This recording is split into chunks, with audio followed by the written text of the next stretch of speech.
Welcome to the Earth Your Wow podcast, brought to you by Reuserbox, providing a better way to buy cardboard boxes. We're your hosts, Jack and Ellie. This is the podcast where we talk to industry experts and change makers to try to answer the question, how do we make our businesses better for people and the planet?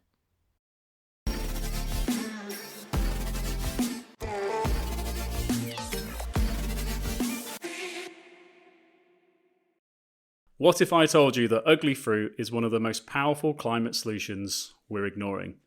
Today's guest is Emilie, co-founder and CEO of Oddbox, an amazing company that rescues wonky, imperfect, but absolutely delicious fruit and veg and delivers it straight to your door. We dive into the hidden cost of food waste, what it really takes to grow a mission-driven business, and why choosing ugly veg could be one of the simplest ways we could save the planet. Emilie, welcome to Earth Your Wow. Thanks so much for having me, Jack and Ellie. Really delighted to be on the podcast, especially because we also work together over the past now 2.5 years, I think. Yeah. Thanks for the plug. Thanks for joining us. So for those who might not know about Oddbox, could you explain what the business does and what sparked the idea? Yes, so basically, Oddbox is a weekly rescue mission. The way we work is we're supply-led. So we work directly with produce suppliers and we take the fruit and veg, which either don't meet supermarket specifications, so they're just mainly too big, too small, or have small skin markings or imperfections, or there's just too much of it. So there's been a crop flush and they can't sell everything. And we deliver that directly to people through a veg box model. So people can subscribe on a weekly or fortnightly basis, and they get a mix of different rescued fruit and veg delivered directly to their door. And in addition, they know that they are doing something good for the planet and for the growers. And so the way it started, as you can hear, I'm not from the UK. I grew up in the north of France. My grandparents were potato farmers, but I never worked on the farm. And I grew up in the countryside with a big garden with a veg patch and fruit trees. And so I've always been quite connected to growing our own food and eating in season. And when I moved to the UK, I was actually quite pleased by the fact that I could get everything all year round. So you can get strawberries in winter and beans all year round. It's not necessarily the case in France even now. But then when you have the strawberries in the middle of winter, they actually don't taste very great. And plus everything is packaged in lots of plastic and it all looks perfect. At the time, so that was 15 years ago, I didn't really do anything. And then 10 years ago, we went on holiday to Portugal. And as you do when you go to Southern Europe, you go to the local markets every morning and pick the food that you're going to eat on that day. And we saw these ugly tomatoes, which looked had kind of all kind of funny shapes and cracks, and that we bought, and they tasted delicious. And I wondered why I just couldn't get such amazing tomatoes in the UK. And so that led me to do some research, and that's when I came across the scale of food waste and the impact that it has on our planet. So on average, we waste 40% of all the food we produce, and that's massive. And a lot of people don't know about that. And what people don't know is that food waste is one of the biggest contributors to our climate crisis, and therefore one of the easiest way to solve our climate crisis. It contributes to 10% of our greenhouse gas emission. And with all the food that we waste, we could actually feed the whole planet. So there's a lot of people who can't afford to get the food that they need. And we don't need to necessarily grow more. We just need to actually eat what we grow. Wow, yeah, 40% of all food produced is wasted. And is that Yes. Does that happen? Because I think a lot of people think of food waste as, they've left something in the fridge or they haven't got around to using something. Does a lot of it happen before it even gets to our homes? So you're right, a lot of it actually happen in our homes, and that's because we buy too much or we don't plan very well, or actually we don't fancy something on that specific night, or we're just too busy to cook, and then we have food rotting in our cupboard or fridge. So 50% of the food wasted happens in our homes. But 50% happens before that. And a lot of people think that a lot of waste is generated by the supermarket because supermarkets are actually quite good at either pushing it up or down. So they will change their orders at the last minute, and then it's for the supplier to deal with any surplus that they might have, or they actually do things like multi-buys or buy one, get one free, and they encourage people to buy more than they need. And the fact that everything is packaged means that it's difficult to buy just one individual apple or one individual carrot. In lots of places, you might only be able to buy a full bag of carrot or a full bag of apple. And so that generates, obviously, a lot of waste. And so we target waste early in the chain, so the waste which happens at farm level. And that's where our solution works well, because we don't tell the growers what to grow. We actually tell them that if they have any surplus, they have anything which don't meet supermarket specification, that's what we're going to take. And so our model basically adjusts to what needs to be rescued. And how does that work logistically? Because I guess with food, we do a similar thing with boxes, but we don't have to worry about those boxes going moldy. Yeah, So not, you've obviously got to work really quickly. So how do you do that logistically? Yes, so because we're a subscription business, we know how many orders we have on a weekly basis, and so we will order tell our growers that's how much surplus we can rescue on the basis of the number of orders, but we always end up with a bit of surplus ourselves. And from the start, we've been working with charities like Fair Share, City Harvest, and the Felix Project, and anything that we have surplus is donated to these charities. So they come and collect it from packing sites. And actually, that's an example of where purpose and profit align, because the alternative is us paying before to collect the surplus that we have. So ethically, it just didn't feel right for us to actually put any surplus that we had in the food waste bin, but also from a financial point of view, it doesn't feel right to actually be paying for good quality food to be disposed of. So anything that we can't use for that week, they come and collect it, and that means that can go to make meals for people who need it. And so that's similar with the reuse box model, where so our drivers will collect the boxes that once they deliver the new box. And so our customers leave their old box on the doorstep.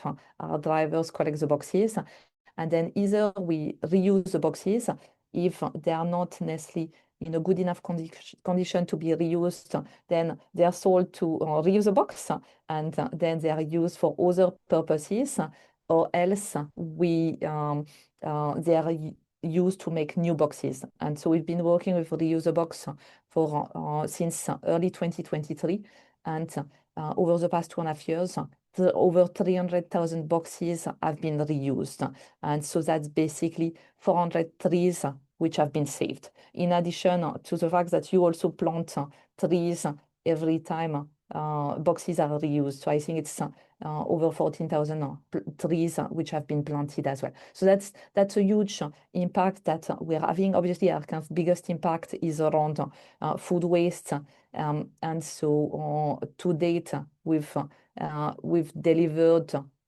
over 10 million boxes, and so we've saved a huge amount of tons of food, 50,000 tons of food saved.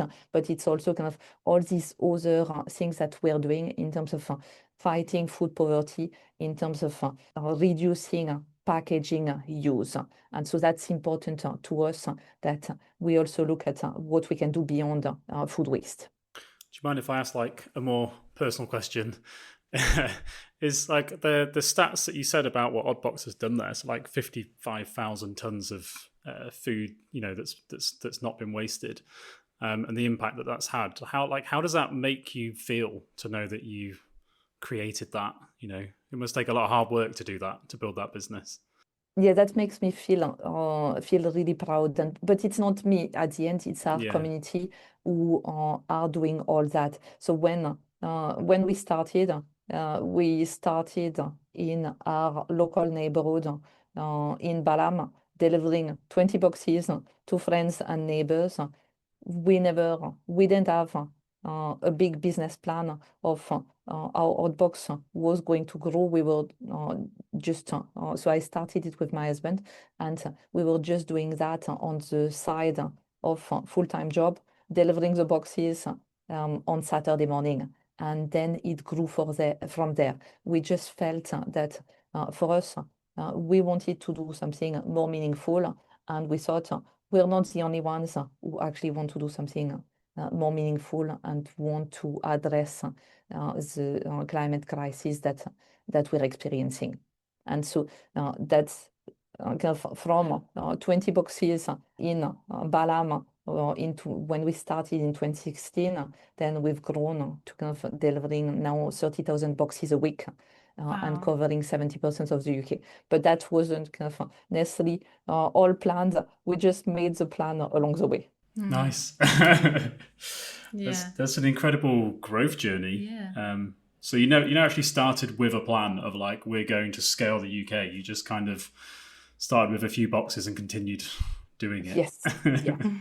And I think most founders start with they want to solve a problem that they're experiencing, or they've identified a need for something that doesn't exist, and typically it starts from there. It's not often that people really have a big vision or a big plan of how things are going to happen, and also you can't predict how things that are going to happen. So after that, then we put plans together, but at the start, we just wanted to do something meaningful and make a difference. And that's what's continued throughout that journey. And that's how we've been able to get amazing people to join us, because everybody is passionate about actually making a difference. And our community are passionate about making a difference.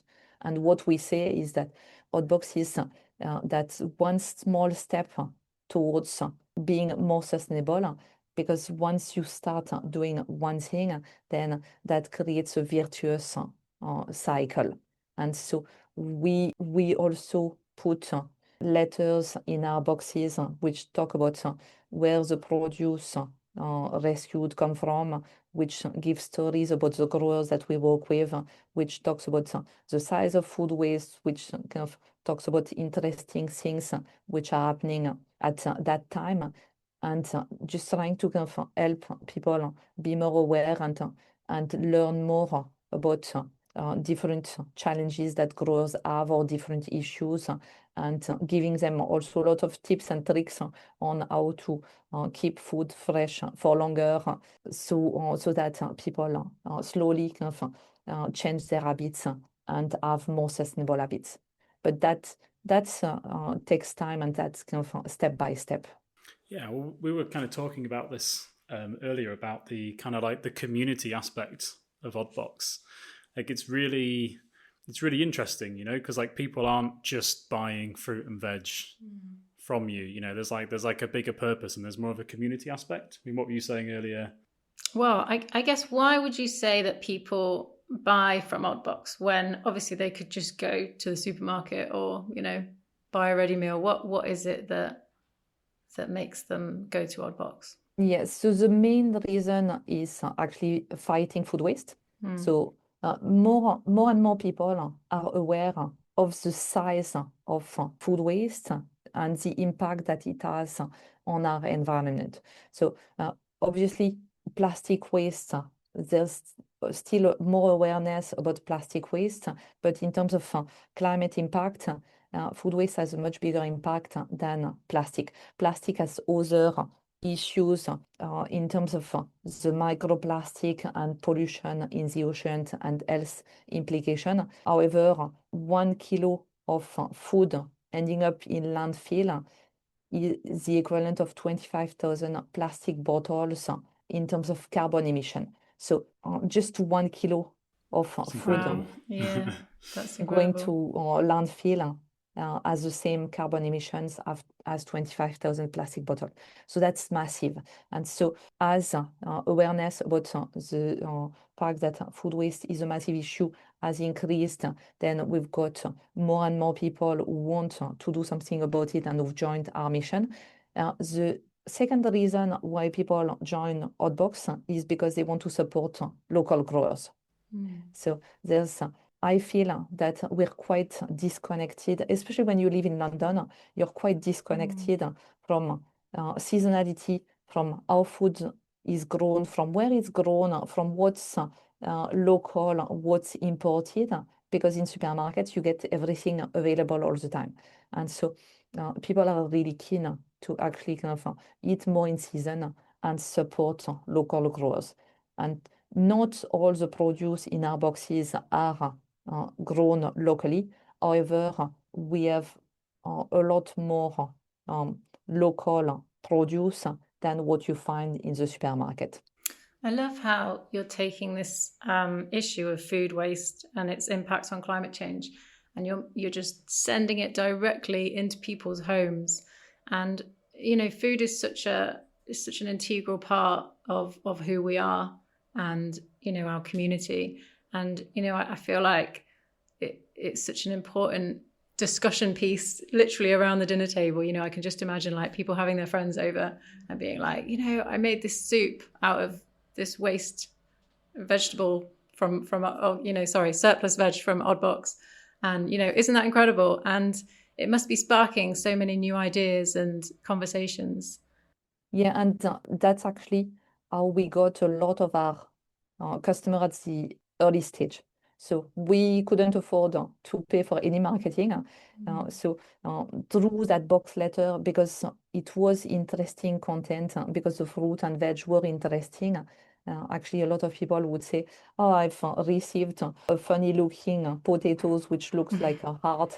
And that's from this company called Oddbox. And did you know that potato is one of the most wasted veg in the UK, and that through joining Oddbox, I'm helping tackle that issue. So some interesting stories, some interesting stats that people could share at the dinner table, which meant that initially a lot of our customers were through word of mouth.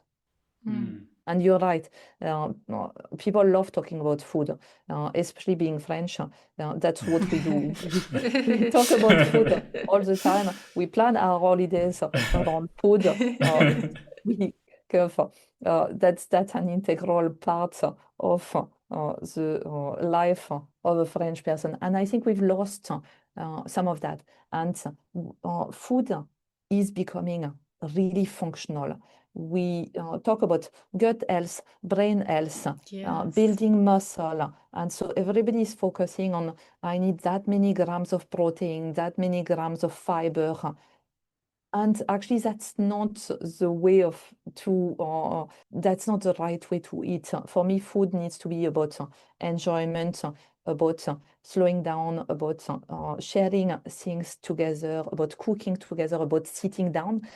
And actually, if you do that, if you sit down, if you take your time, you tend to actually eat better, focus more on choosing the right ingredients, and have better health outcomes as well. So I would say that in my opinion, if we kind of go back to reconnecting to what food and eating is about, then we can also address the obesity crisis that we're having. If we focus on just eating as fueling our body, then that's not going to, I don't think that's going to work. Yeah, I hate this idea of like food being fuel. You know, it seems You so were talking strange. about a very popular I don't know, are they like protein shakes or something like that, like what you mentioned? Yes. And fuel. obviously there is a very powerful company now. I've not tried it myself, but it's not name and shame, but it's no, not, I mean it's crazy, isn't it? I feel like it's maybe it was maybe a very traditional thing, or maybe it's just something that's come out that's disappeared within the UK, and yeah, I don't like it's it just at well, all. like you said, we've lost that connection. The other bit, like I think it feeds into, is a bit that seems really strange when you think about it, is this idea of having like beauty standards for like fruit and vegetables, Yeah. because it doesn't really make any sense. And then the most ludicrous thing is that you built a big, company that people love, and the whole brand is about the fruit and veg being ugly and wonky. So it's like, what point was this weird beauty standards thing happen in our society, and why? So there are several reasons. So actually, there were some EU regulations which were set several years ago, which were more about ensuring food safety. And so they set some standards of quality. These standards have been lifted, but the supermarkets kept quite a lot of the standard. And the reason why they did that is if you pack apples in plastic and you want to sell 1 kilo of apples, it's a lot easier if you can get 5 apples of 200 grams each. If all of the apples are different weight, then it becomes more complex. And then because customers will shop with their eyes, will look and will say, oh, this pack has 6, this pack has 5. So they've standardized everything. So you only get 5 apples of around 200 grams in each pack. Right. Cucumbers, film wrapping machine mainly takes straight cucumbers. So all the curly cucumbers basically can't be cling wrapped. So Right. so there's and also in terms of storage, in terms of stacking things on trays, then it's a lot easier if everything is standardized. So that's what's driven as well all these specifications. And also because we shop with our eyes, if there's small skin markings, then you tend to not choose that specific banana, and you'll take the banana which don't have any black. And so there's partially as consumers we're used to kind of seeing everything looking perfect, and we look for the perfect fruit and veg. And there's partially some operational efficiency reasons, which mean that there's still a lot of standards, cosmetic standards for fruit and veg. Interesting. However, because for some people don't choose, then they just receive a box with different fruit and veg, and we use a lot less plastic. So we still have some plastic because in some cases we can't send baby leaf spinach in loose or in a paper bag. And in lots of cases as well, it's already been packed for a retailer and they might have surplus, and so we'll take it already wrapped. However, for things like potatoes, carrots, then we just put them loose in the box because they don't really need any packaging. Yeah, so there's obviously a huge debate about plastic packaging, and it seems like the consumers hate single-use plastic. Do you get a lot of pushback from customers on that? If like you said, you sometimes, is plastic the problem here, or are we missing the bigger picture? Because I know it's a bit complicated when it comes to fruit and veg. So plastic is also a problem. So in some ways, it's not one or the other. We focus on food waste because, as I mentioned, food waste has a much bigger impact on the planet than plastic in terms of climate impact. However, plastic has other impact in terms of the microplastic and the pollution of the water. And so we always try to minimize plastic as well. However, if something is already packaged, then we'd rather rescue packaged apples than go see both the apple and the packaging go to waste. And so we tend to have some plastic in our boxes. So we have customers who would love to see no plastic. And so we're looking at introducing a plastic-free box, but that will restrict the variety of produce that we'll be able to put in that box because we're not always able to get everything plastic-free.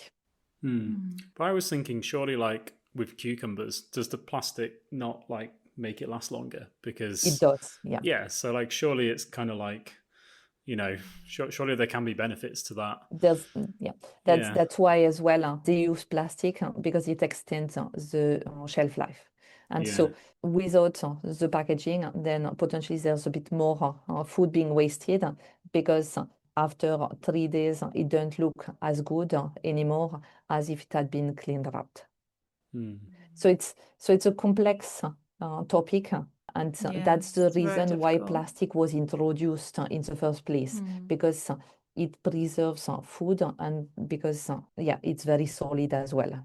But surely there are cases where you don't need plastic, like you mentioned your carrots and stuff. Like sometimes I see bananas in plastic and I think, do they really need to be in there's plastic? no reason.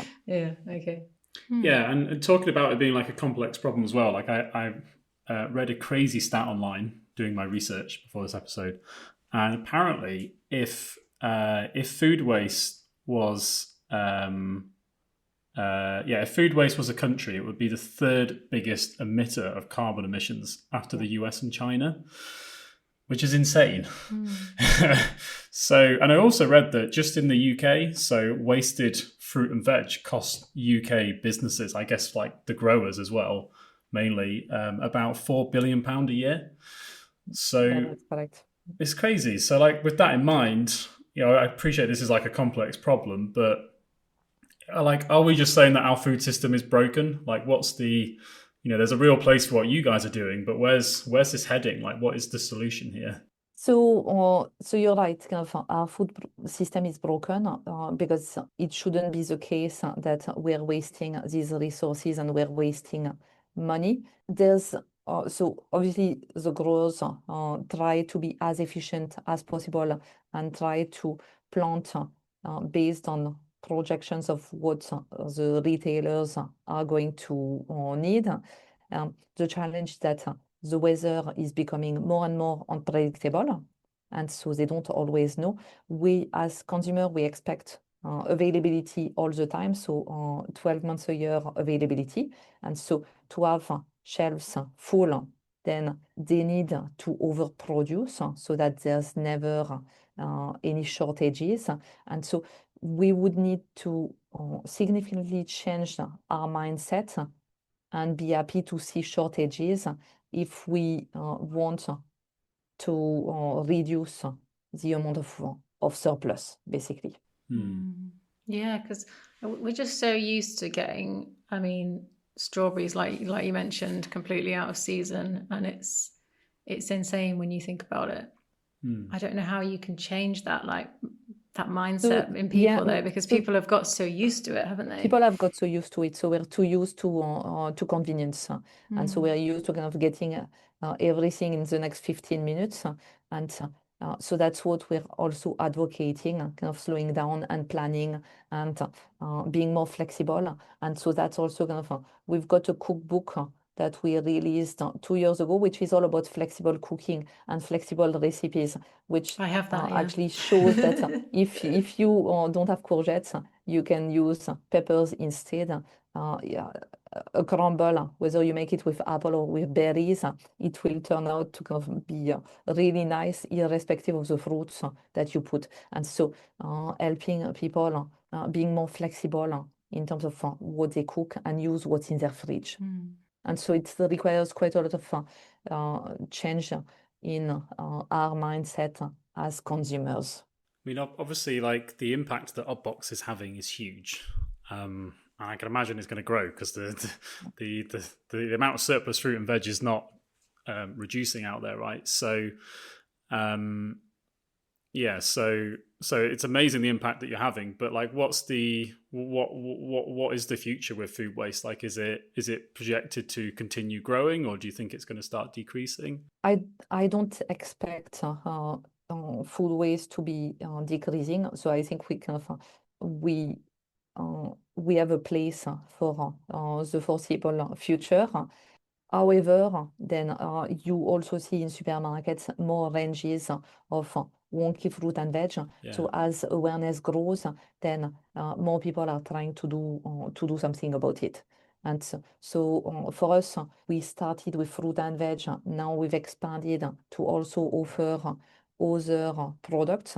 So we've got what we've called the market, which has a range of rescued ambient products. So when brands have a change of packaging or a slightly short-dated stock, or they just have surplus, so that's what we take and we sell at a discounted price to our community. We also offer refillable products, so pastas, rice, pulses, nuts in paper bags. So trying to kind of address the plastic issue, and other products in cans and jars.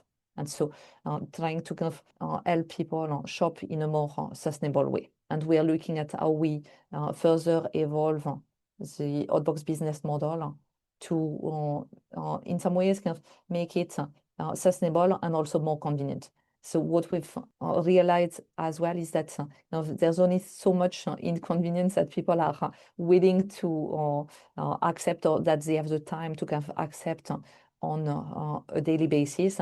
And so now all our boxes are customizable, so people can swap everything in the box. And if they don't want cauliflower, or they know they are not going to eat cauliflower, then they can swap for a cabbage or for carrots or for anything else. So all kind of produce which might be available in the other boxes. And that means that then we reduce the risk of some of these produce being wasted in people's home. So we're addressing the problem of food waste at farm level, so early in the supply chain, but we also don't want to push kind of waste from farm to home. So that's also why we've introduced that personalization option, so that people can control what they receive, and they don't have a Swede ending up at the back of their fridge not being eaten. Nice, yeah. I think that sounds like perfect, because I think I guess if you've got like kids and you know that they won't eat something, then it's, yeah, you definitely want to swap that out. I wanted to kind of ask a bit more about like the culture at Oddbox, because I think that Oddbox is an example of probably one of the most successful, certainly most popular kind of impact-driven brands, that's come out over the last few years in the UK. So, for anyone listening that's maybe, trying to grow an impact brand or trying to grow a business, what advice have you got for them about, how to build a purpose-driven culture? Similarly to kind of when we started, we didn't think about what is a culture that we needed, or how to build a purpose-led culture. It's at the end, culture comes from people, and so our culture has evolved based on the people who've joined Oddbox. And the people, one thing that we've done very early on in terms of in the recruitment is we only recruit people who care about doing something good for the planet and care about food waste. And so everybody is passionate about doing the right thing and having an impact. And so that means that overall we've got a really collaborative culture where nobody is working to further their own interests. We're all working to further our mission and to further our purpose of driving towards a more responsible food system. And so that's a big aspect. And then we've put some policies in place in terms of we've got a bonus scheme which is the same for everyone. And so if we do well, everybody gets a bonus. If we don't do well, nobody gets a bonus. And that's some of the criteria are financial criteria, but some of the criteria are also impact criteria. We're B Corp certified, and that's something that we did in 2020, not because we actually really wanted that certification. We didn't think it would make that much of a difference in terms of our brand, but we wanted a framework which helped us improve over time. And so B Corp gave us that framework. It's quite broad in terms of governance, impact on society, suppliers, D&E policies. So it covers a lot of different aspects of how you run a business. And that was a useful framework. And the good thing with B Corp is that you have to recertify every 3 years, and you commit to improve your score every time you recertify. So it's not something where you get the certification once and then that's done. It's a commitment to improve every year. And for us, that was important.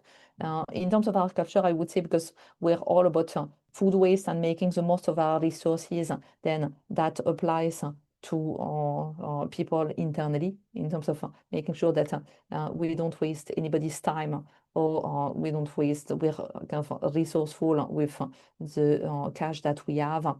We're making the most of everybody's expertise.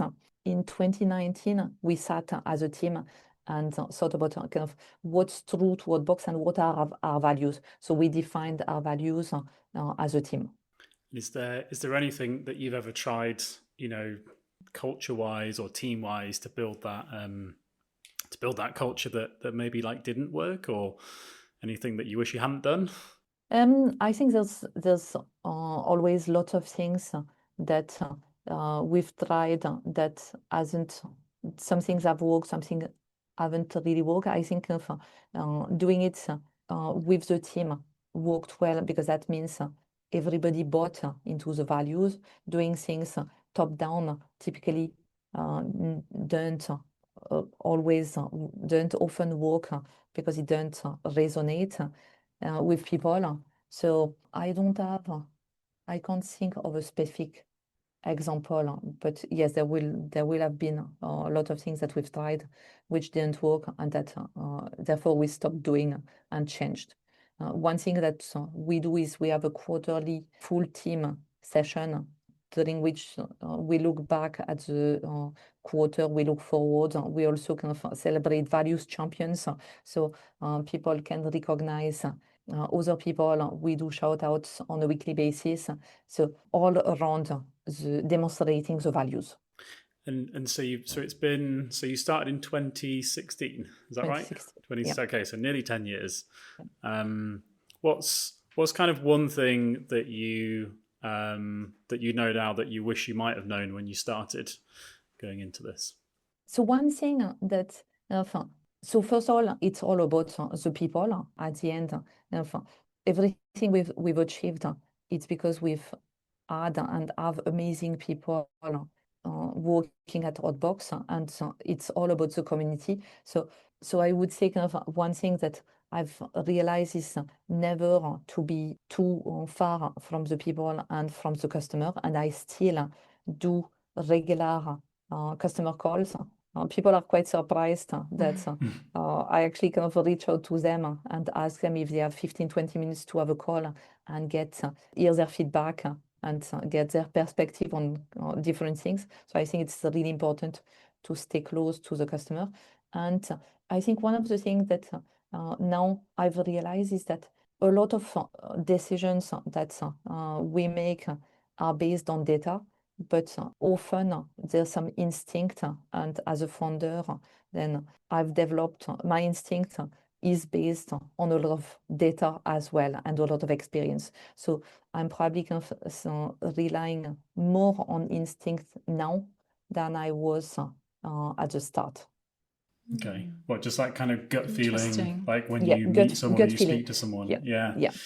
Gut feeling, and kind of making decisions based on gut feeling instead of sometimes having all of the data.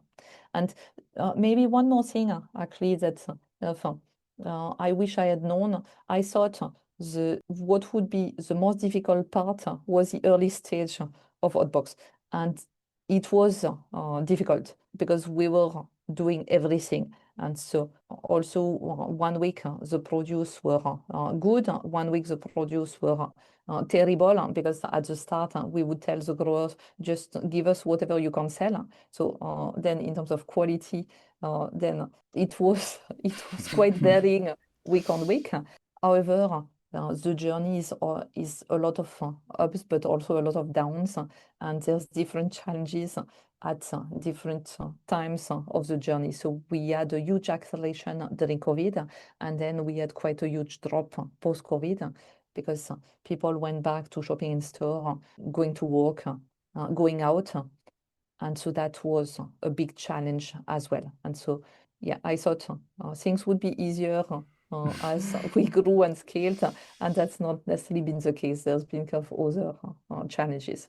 It's a roller coaster. But it's an enjoyable roller coaster, Yeah. because when you do something with purpose, then at the end you can always think that you can always go back to we're making a difference, and so it's worth persevering.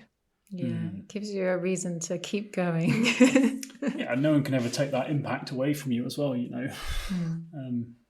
Yeah, I wondered, so have you, as a female founder, have you ever been underestimated, maybe as a leader, by investors, partners? How did you respond, and what advice would you give to other female founders or leaders? Yeah, so that's obviously in terms of investment, there's still majority of the funding goes to all male funding teams. So 80% goes to all male funding team, 18% goes to mixed funding teams. So in our case, so I funded it with my husband, so we're a mixed funding team. Only 2% of all the VC funding goes to all female funding teams. Wow. And the reason mainly is because investment committees are still very men. So it's mainly men who assess investment opportunities. And so I've been in meetings with investors where I was responding to a question, but all the questions were being asked to Deepak, my husband and co-founder. And then I was continuously responding, but they were still looking at him when asking the question. So there's still quite a lot of bias. I would say as well that kind of as women, we often underestimate ourselves. So there's a lot of stats which show that women won't apply to a job unless they tick kind of all 10 criteria, whilst men will put themselves forward if they tick half of the criteria. And so I would say kind of in some ways it's been more about me underestimating myself and not believing that I was the right person and the right leader, and questioning myself. And so my advice would be as the founder, as kind of whether you're the founder, whether you're the CEO, you're not going to kind of know everything. You're not going to do everything perfectly. But especially as a founder, you've got the most knowledge about the business, and therefore, that's what I was saying. I trust my instinct a lot more now than I would in the past, because I've realized that with the experience over the past 9 years, with support of my team, Deepak and my board, I've also kind of gain some confidence and realize that yes, I can make the right decision. I can lead the business. I can scale it to that next phase of growth. But I also have a coach with whom I discussed all of that, and so that's helped me a lot. So I would say kind of surround yourself with other founders, other female founders, coaches, advisors, and friends, and people who believe in what you're doing to also kind of get that support and gain that confidence. That's good advice, actually. Never really talk about that much, but having like a coach or a mentor or something, Yeah, it's important. It's important because especially kind of so now my husband has stepped back from the business, so I lead it on my own. And so in the past, we would be each other's mentor. Now I've got a chair, I've got a few mentors, I've got a coach, and so they are the people that I can go to when I'm not too sure. And mainly when you do a coaching session, you actually have the answer. It's just always easy to talk through your thought process to kind of realize that you already have the answer and you know what to do. I think it's just something powerful about having somebody that's like separate to the business, but different perspective, but somehow just helps you bounce it back somehow. Yeah, we should get a coach. There's actually a really good coaching service called More Happy, which we have at Oddbox. And so everybody at Oddbox, irrespective of the level, has access to a coach on an unlimited basis. Is that called More Happy? More Happy, yeah. Nice. More Happy. And so that's something that actually we felt typically coaching is something that only senior execs get access to, and but can be useful at any level. And so we thought that's actually a great people benefit that we can introduce so that everybody can talk through any issue, and it can be a work issue, it can be a personal issue, it can be a relationship issue, and it's completely confidential. I love that. I think we should steal that. Secretly, we're just getting business ideas on this podcast. For anyone listening as well, like that's and just doing it for the whole team as well, I think is super smart. I think sometimes it's easy to just forget there's a team of people around you in a business. Obviously, since launching, can you tell us the overall impact Oddbox has achieved? I think we've touched on this, but it'd be great to hear some stats on what you've done over that time. Yes, so since launching in 2016, we've delivered over 10 million boxes, and that means we've rescued more than 50,000 tons of produce at risk of going to waste, therefore preventing significant carbon emissions and saving billions of liters of waters used to grow this produce. In addition, by working with charities like Fair Share and City Harvest, we've donated the equivalent we've donated produce to the equivalent of close to 2 million meals, which have fed people in need. It's incredible. Nice. And so final question then. So that's what you've done since 2016. Yes. Let's imagine it is 2035. So it's 10 years in the future. 10 years. Where do you see the world, specifically as well, when it comes to like food waste, and how is Oddbox and you a part of that? Yeah, and so we've set some targets for the next 5 years, which is to triple our impact. So in the next 10 years, we probably want to kind of actually triple that again. So we've got big ambition because the size of food waste is massive. So we need to have a big ambition. But for me, I'd like to kind of see a world where all food grown is consumed. Will it happen in the next 10 years? I'm not sure. But where also kind of sustainability is a lot more embedded into everyday decision, where people have a deeper connection and appreciation for food's journey from farm to table, and they are a lot closer to how food is grown, and they can make decisions not only based on price and convenience, but based on what is right for the planet and what is right for them and for their health and for their body. It's a beautiful vision. Thanks for listening to this week's episode of the podcast. We hope it was truly Earth your while. For more information, visit reusebox.co.uk/earthyourwhile. And if you'd like to appear on the next series of Earth Your While, please email media@reusebox.co.uk.